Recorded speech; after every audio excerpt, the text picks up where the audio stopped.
I think I have had enough time to consider my position with regard to the war in Iran.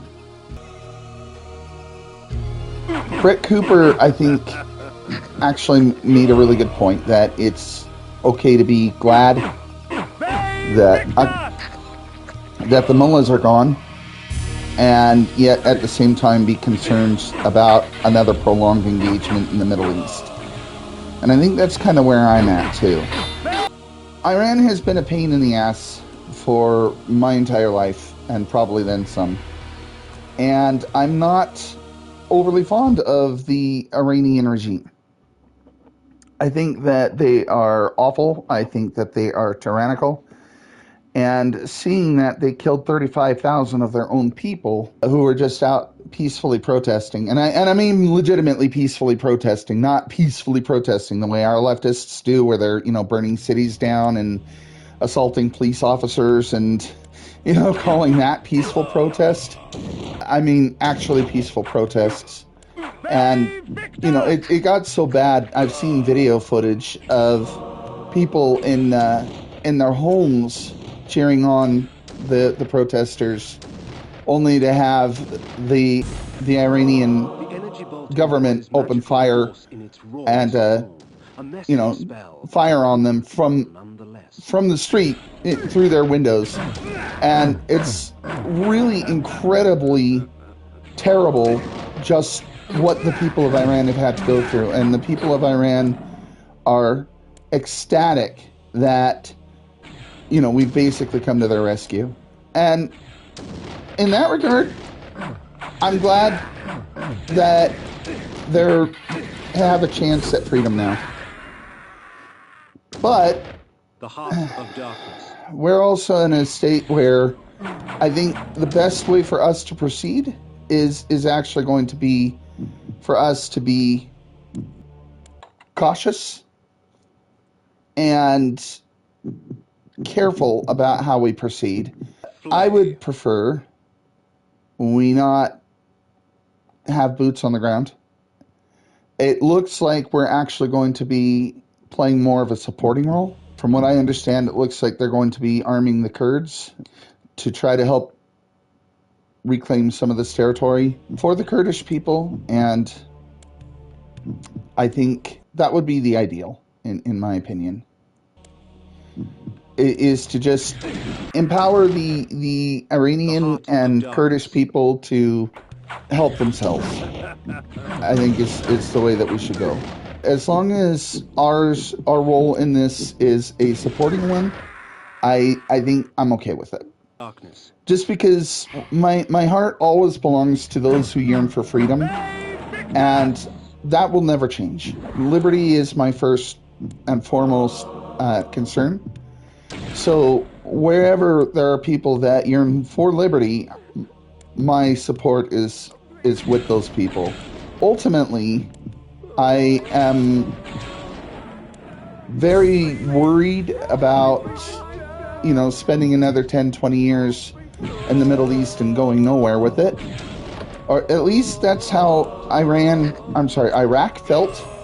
And I want to be clear. I've actually met Karl Rove. I had the opportunity to ask him about that. Now, he's adamant that there were, in fact, weapons of mass destruction in Iraq, but that they had the opportunity to move them because they announced too soon that they were going in, and the consequence of they had the opportunity to move them. And I actually have a video in my playlist somewhere on YouTube if you guys want to look this up and verify it.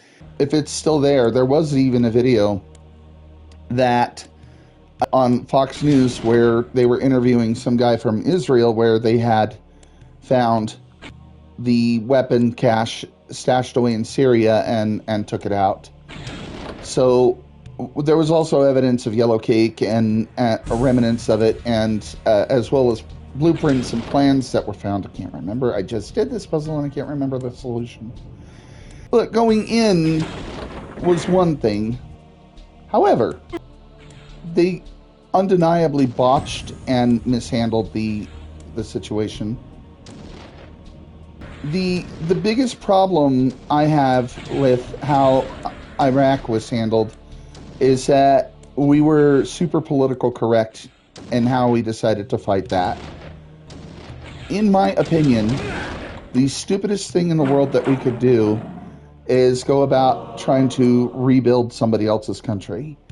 It takes away resources from ours, and right now people are hurting still, and this is one of the reasons why Trump's not doing as well as he could be, is because there is a perception of Trump as prioritizing foreign countries over the American people, and that's not a good look. That's not where he wants to be, but that is kind of the perception that he's having to deal with right now.